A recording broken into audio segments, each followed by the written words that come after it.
Hello there, Mad Mike here, and welcome back to the channel. And today we actually have some good news to report on for a change. I know we've been really down lately with all the stuff with the Joker movie and a whole bunch of other stuff that's been going on lately. But we got some news today that Spider-Man is officially back in the MCU, at least for the time being. And we've also gotten new details on the deal that has taken place between Sony Pictures and Marvel Studios / Walt Disney. And I'm going to go over all those things here so that we have some clarification, or at least all the information that we currently know.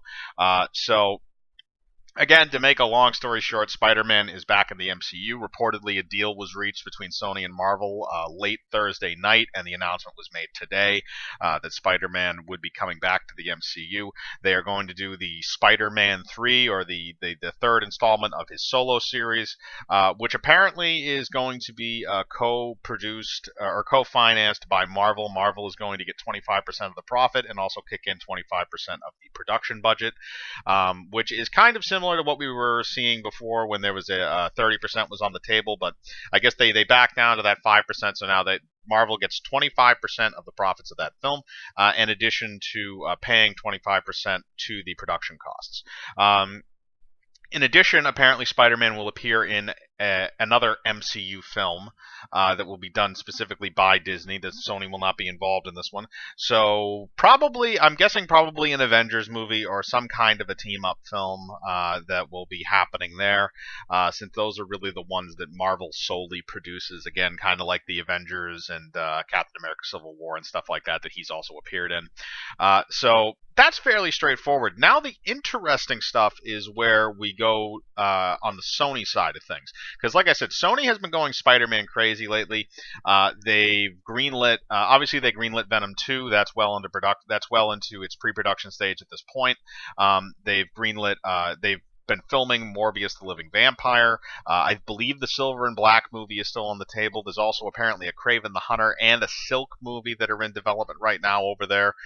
So there's a lot going on there in their Sony's villain verse, or at least that's what they're calling it right now, which is kind of the offshoots from Venom.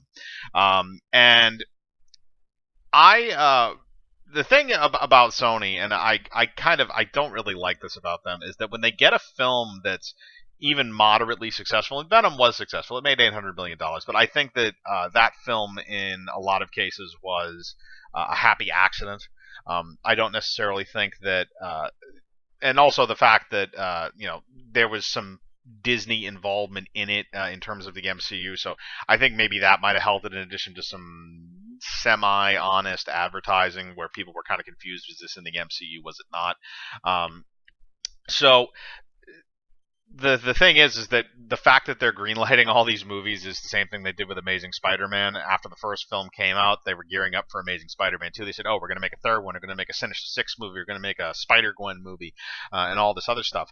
And ultimately it fell apart because Amazing Spider-Man 2 underperformed. But it seems to be they seem to be going down the same path now, but the difference is that apparently with this new deal, Marvel is allowing Sony to use Tom Holland's Spider-Man in these villain-verse films. And Kevin Feige even in the press statement that he gave even said that Spider-Man has a new superpower, is that he can be in two different universes at once, with the idea that he can be in the MCU and he can be in this offshoot villain verse that they've created.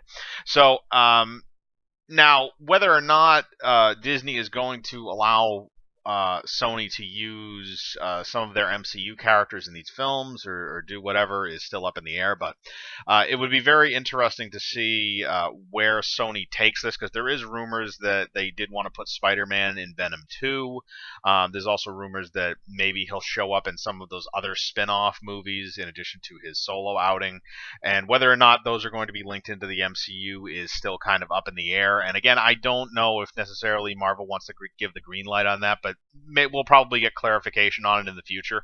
The other thing is that they've also given a release date for the Spider-Man 3 film, which is going to be coming out in July of 2021, which is squarely in Phase 4. Now, that is very interesting to me, considering that we were originally told, all the films for Phase 4, and this was very shortly after Spider-Man had left. The Spider-Man original deal had ended between Marvel and Sony. So now that we have this, we kind of see what Marvel was doing all along, which was they were planning on having Spider-Man be smack dab in the middle of Phase 4, which Phase 4, I believe, is only supposed to last through 2022.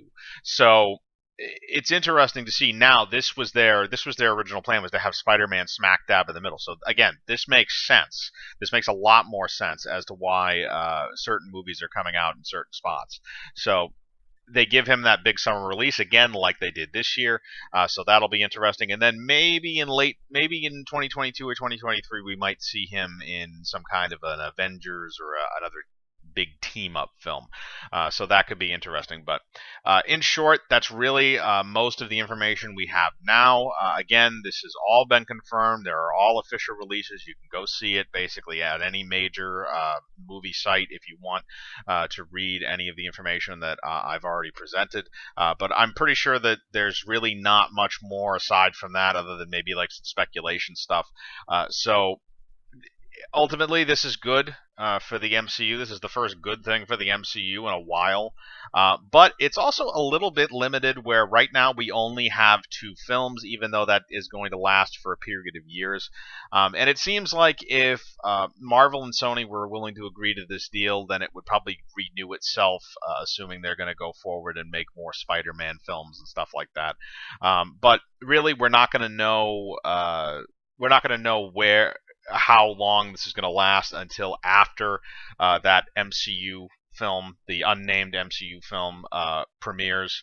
Again, kind of like what happened with Spider-Man: Homecoming. And a lot of the early reports were actually saying that this was going to be, like a 6 or 7 picture deal or something like that. Right now, we're sitting at 2, but those 2 are going to be more spread out than the 5 ones that we had previously. Where we're going to have, we're right now, it looks like we're probably going to have at minimum 4 years for them to kind of figure out any kind of a long-term deal. And there's still the option on the table as well, where if Apple buys Sony, there's supposedly that loophole where if Apple does purchase Sony, the Spider-Man rights would immediately revert back to Marvel, because Sony was purchased by a parent company, and Sony would no longer technically own the rights to Spider-Man. It's some kind of an interesting little loophole that's apparently in that movie rights clause. So if that happens, this deal might be a moot point, but we'll see how things go. But it is interesting that they will apparently be including him in both the Sony villainverse as well as the MCU. So we'll see how that works. We'll see how things kind of cross over. But I want to know your opinion. Are you excited that Spider-Man is finally back in the MCU? Are you interested to see these crossovers that he's going to have with the Sony universe? Or do you think that things would have been better left off if Spider-Man had stayed over at Sony?